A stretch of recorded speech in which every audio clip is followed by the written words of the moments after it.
G'day, welcome back. In this episode I've put a compilation of videos and photos together of the quarantine station at North Head, Sydney. So all the immigrants originally had to stay for a period of time at the quarantine station and be isolated before they were allowed into the society in the streets of Sydney. So there's a lot of history there.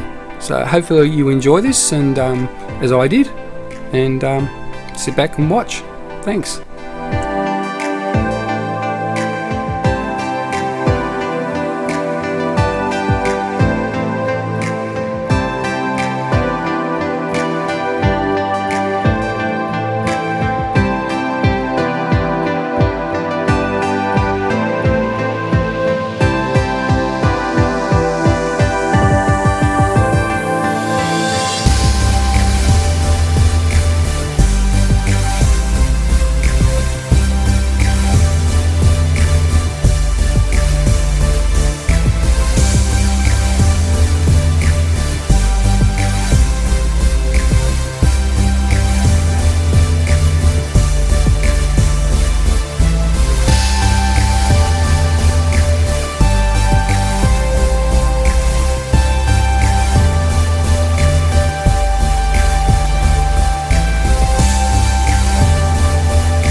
Cause we are one,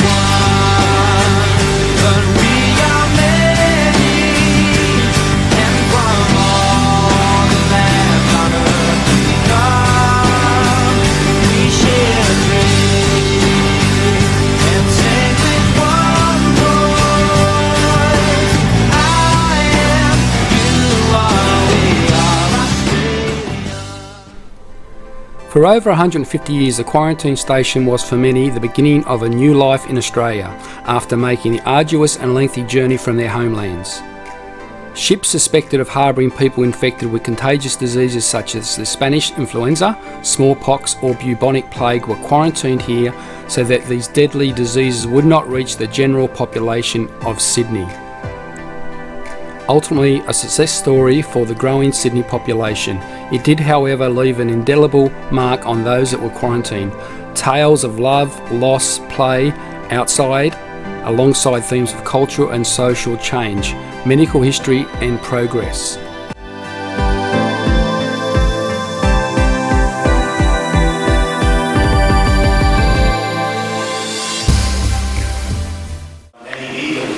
Annie Egan came from out west, and she trained as a physicist, so they went across, and she was asked to come over here with troops. I think she took off running. You start a movie. The next time I did that, this type of Lebanese kid, and you've been giving Did you touch that? hell on the tour all Let's night. start a movie. This is a start a movie now. Here, this is a movie backwards and forwards, started by As itself. we go over the minute now.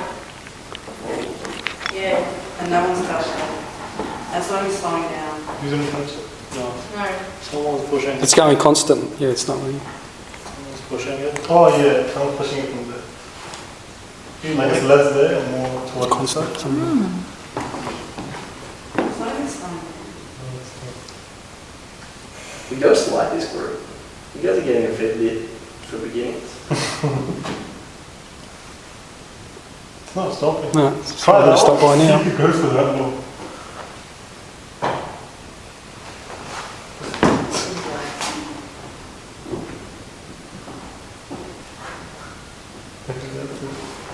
Daniel, what about this little Lebanese kid? Oh, this Lebanese kid, I put him in there, and he's like, and I left him in there. Everyone went out except for his mate, who stood right next to the cover. Got that on film and everything. Punched the door. Video. Awesome. Where the autopsies were held, there's not it's Fred, George, he's got two names. But years ago, they used to actually have one here where the guy would press a button and the head, the chest would sort of rise up like that. That sort of fell apart before it died, might be used, I suppose. And some naughty guides have been known to let their friends come in before the tour and they'd sit underneath here, and as soon as people walk in, they'd jump up. And a few people got a bit too spooked and the management got a bit annoyed, so they stopped doing that. But this is where it all happened.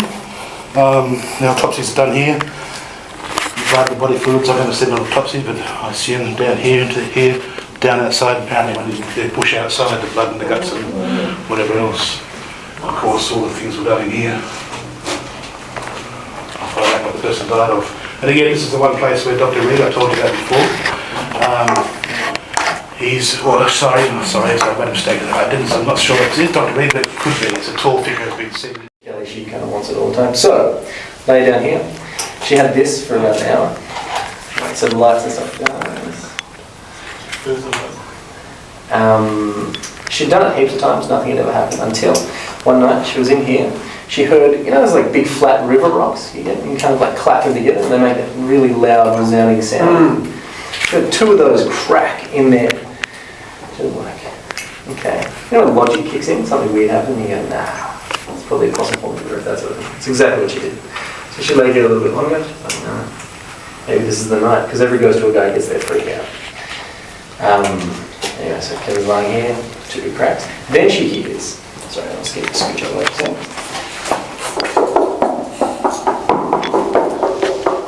For about a minute. And she was like, am I hearing that? It sounds like someone's knocking on the inside of something. She could hear keys jingling and a couple other things as well, just knocking all the way around. Then she started to hear, like riding boot shoes or like leather soled men's shoes from a long time ago. They make that, sorry? The squeaky sound of it. Yeah, more like that kind of dry, clicky sound. Anyway, she could hear that pacing in here. She was like, okay. And she heard something tap against the side of the slab and she was like, is someone in here? Has someone broken in? So she's lying here, waiting to see what happens. His hand goes on her forehead, and it didn't feel like a skeleton, it didn't feel like kind of corpsey hand, it felt like a warm, fleshy man's hand. And it went on her forehead. And she's panicking and her heart rate right up. Then the hand slides down and put two fingers in her mouth. She took off running. That was it. She slammed the door. That was it. Yeah, looking at this lady, then like,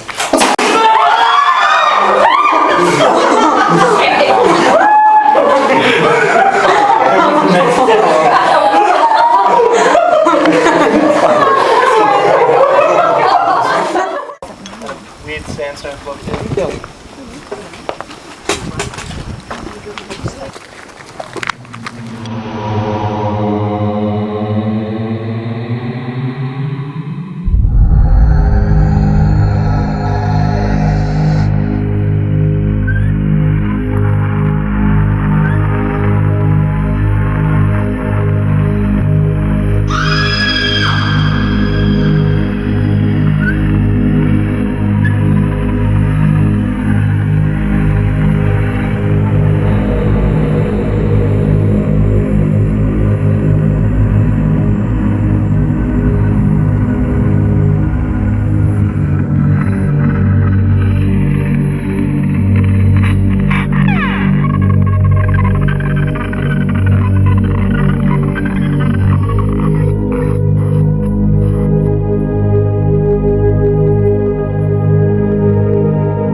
Thanks for watching. See you in the next episode.